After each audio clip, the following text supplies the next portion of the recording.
प्रियंका गांधी वाड्रा, जो लोकसभा की सदस्य निर्वाचित हुई हूँ।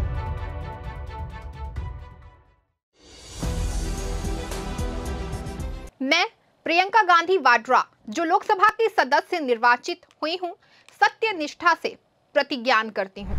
हाथ में संविधान की किताब लेकर के जब प्रियंका गांधी ने सांसद पद की शपथ ली तो लोकसभा में बैठे पक्ष और विपक्ष के सांसदों समेत समूचा भारत को एक बार लगा कि वो एक बार फिर से 1984 के पहले के दशक में पहुंच गए हैं। प्रियंका गांधी जो है वो बिल्कुल अपनी दादी इंदिरा गांधी के लुक में सांसद पद की शपथ ले रही थी। अंतर सिर्फ इतना था कि आज प्रियंका गांधी के हाथों में संविधान की किताब थी, जो शायद बीजेपी को यह संदेश दे रही थी कि ये देश सिर्फ और सिर्फ संविधान से चलेगा, ना कि तानाशाही से। साथ ही प्रियंका ने देश के उन तबके को भी संदेश दिया जिनका हक इस देश की तानाशाही सरकार मारने में गुरेज नहीं कर रही है।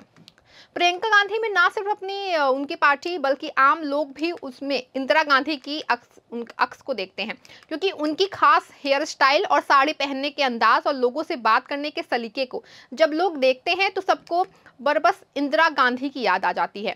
उस दौर की इंदिरा और आज की प्रियंका दोनों को ही सियासत में लोगों ने हमेशा एक ही स्टाइल में देखा।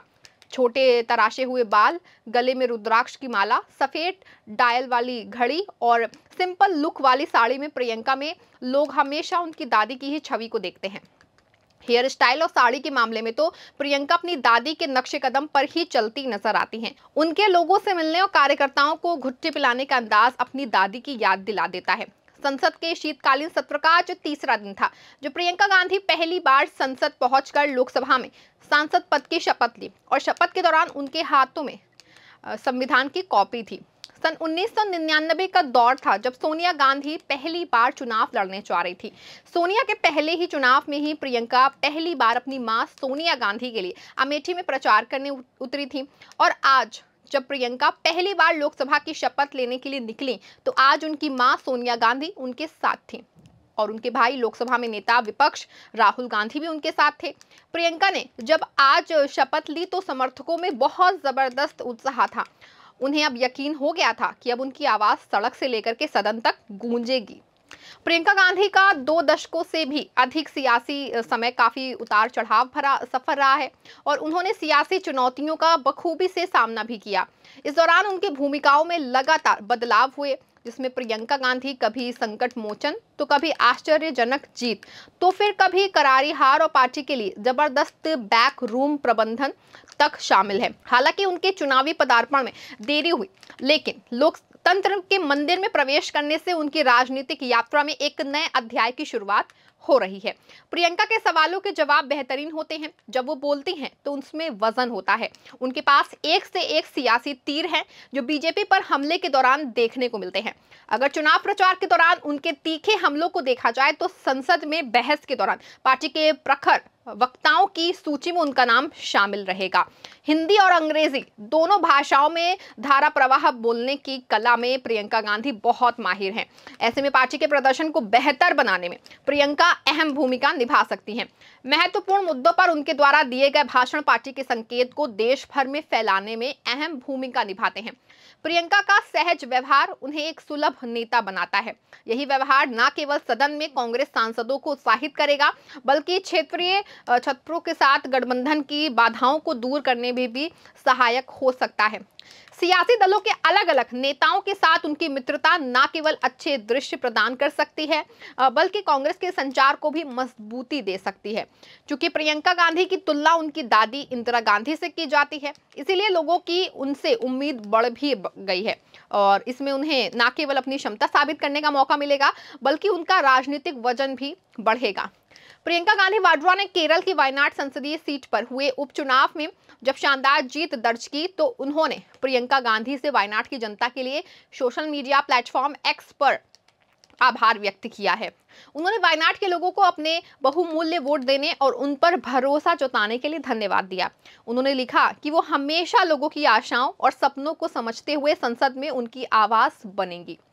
यही नहीं, प्रियंका गांधी ने अपने ट्वीट में भी लिखा कि मेरे प्यारे वायनाड के भाइयों बहनों, आपने मुझ पर जो भरोसा जताया है उसके लिए मैं आपकी आभारी हूं। मैं ये सुनिश्चित करूंगी कि समय के साथ आप वास्तव में महसूस करें कि ये जीत आपकी जीत है और आपने जिस व्यक्ति को अपना प्रतिनिधित्व करने के लिए चुना है वो आपकी आशाओं और सपनों को समझता है और आपके अपने में से एक के रूप में आपके लिए लड़ता है।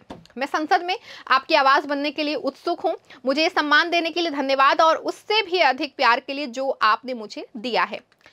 इसके साथ ही उन्होंने यूडीएफ के अपने साथियों, केरल के नेताओं, कार्यकर्ताओं और अपने कार्यालय के सहयोगियों का भी आभार व्यक्त किया है। उन्होंने इस अभियान में बहुत मेहनत की।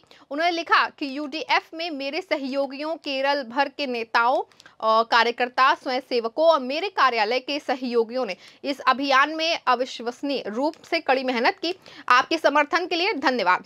प्रियंका गांधी ने अपने परिवार को धन्यवाद करते हुए लिखा कि मेरी मां रॉबर्ट और मेरे 2 रत्न रेहान और मिराया, आपकी ओर से दिए गए प्यार और साहस के लिए कोई भी प्रतिज्ञा कभी भी पर्याप्त नहीं होती है। और मेरे भाई राहुल, तुम सबसे बहादुर हो। मुझे रास्ता दिखाने और मेरी पीठ थपथपाने के लिए धन्यवाद हमेशा।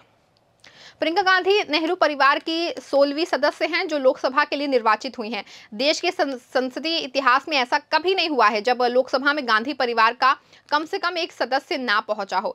ऐसे भी मौके आए हैं जब गांधी नेहरू परिवार से जुड़े 5-5 सदस्य लोकसभा में एक साथ पहुंचे। ऐसा पहली बार होगा जब गांधी परिवार के मां और उनके 2 बच्चे एक साथ सांसद होंगे। प्रियंका और राहुल के एक साथ सदन में बैठते ही एक और इतिहास दोहराया गया। 71 साल पहले 1953 तक जवाहरलाल नेहरू और विजय लक्ष्मी पंडित की भाई बहन की जोड़ी सदन में नजर आती थी। अब 71 साल के बाद फिर से नेहरू गांधी परिवार के भाई बहन साथ में नजर आएंगे। प्रियंका की शपथ के दौरान उनके बेटे और बेटी रेहान वाड्रा और मिराया वाड्रा भी संसद में पहुंचे थे। कांग्रेस नेता प्रियंका गांधी वाड्रा अपनी मां और राज्यसभा सांसद सोनिया गांधी ने उनके सांसद के तौर पर शपथ लेने से पहले उन्होंने कहा, मैं बहुत खुश हूं। लोकसभा अध्यक्ष ओम बिरला ने जैसे ही प्रियंका गांधी का नाम पुकारा, वो हाथ में संविधान का किताब लेकर के पहुंची और शपथ ली। वायनाड में राहुल गांधी की खाली की गई सीट पर हुए वायनाड उपचुनाव में प्रियंका ने 4 लाख से ज्यादा वोटों से जीत हासिल की है। इस तरह आज से गांधी परिवार की 3 लोग संसद में दिखेंगे। इस खबर में इतना ही। आप देखते रहें 4 PM। धन्यवाद।